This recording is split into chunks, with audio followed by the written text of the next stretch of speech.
প্রবাসী ফুটবলার ছাড়াই জাতীয় দলের ক্যাম্প। জামাল মোরসালিন, তপু বর্মনদের মতো তারকারা চলে এসেছেন আগে ভাগেই। দেশের ক্লাবগুলো এখনো শুরু করতে পারেনি প্রি-সিজন টুর্নামেন্ট, তাই বাধ্য হয়ে একটু দ্রুতই টমাস ডুলি শিষ্যদের নিয়ে শুরু করে দিয়েছেন ক্যাম্প।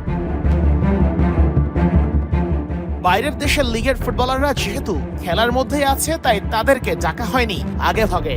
লোকাল 28 ফুটবলারকে ডুলি ভালো করে বাজিয়ে দেখবেন। যাদেরকে মনে হবে আসিয়ান কাপের ক্যাম্পে রাখা উচিত, তাদেরকে রেখে বাকিদের বিদায় করে দেয়া হবে ক্যাম্প থেকে। দল বদলের যে জিনিসটা চলছে সেটা এখনো চলমান আছে। 3 তারিখ পর্যন্ত আমাদের দল বদল ডেট আছে। তো সেই অনুযায়ী প্লেয়াররা কিন্তু তাদের প্রতিটা ক্লাবের প্রি সিজন শুরু করার জন্য প্রতিটা ক্লাবে প্রতিটা প্লেয়ারকে কল করেছিল। তো আমরা যেহেতু ক্লাবগুলো এখনও শুরু করতে পারেনি দেখে বিদায় ন্যাশনাল টিম ম্যানেজমেন্ট কমিটি আমরা একটা সিদ্ধান্ত নিয়েছিলাম কোচের সাথে বলে আমরা আগে থেকে শুরু করার চেষ্টা করি। তো সেই পরিপ্রেক্ষিতে প্লেয়ারদেরকে কল করা হয়েছে এবং সেই অনুযায়ী আজকে সব প্লেয়াররা চলে আসবে। দেন আগামীকালকে থেকেই যতটুকু হয়েছে যে সম্পূর্ণভাবে অনুশীলনটা হবে। আসিয়ান কাপ নিয়ে বড় প্ল্যান আছে ডুলির, আছে বেশ কিছু চাহিদাও। সব মিলে বাফুফের সভাপতি সহ ন্যাশনাল টিম ম্যানেজমেন্ট কমিটির সাথে হবে বৈঠক।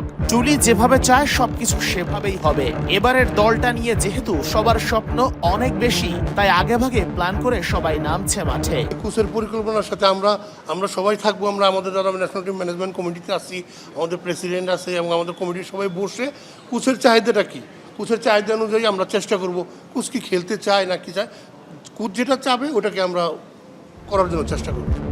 সবাই ক্যাম্পের জন্য প্লেয়ার ছাড়লেও সংশয় ছিল মোহামেডান নিয়ে। তবে সময় মতো নিজেদের প্লেয়ার ক্যাম্পে পাঠিয়েছে মোহামেডান স্পোর্টিং ক্লাব। তাই লোকাল ফুটবলারদের মধ্যে যাদের রাখা হয়েছিল ক্যাম্পে প্রথম দিনেই পাওয়া গেছে সবাইকে।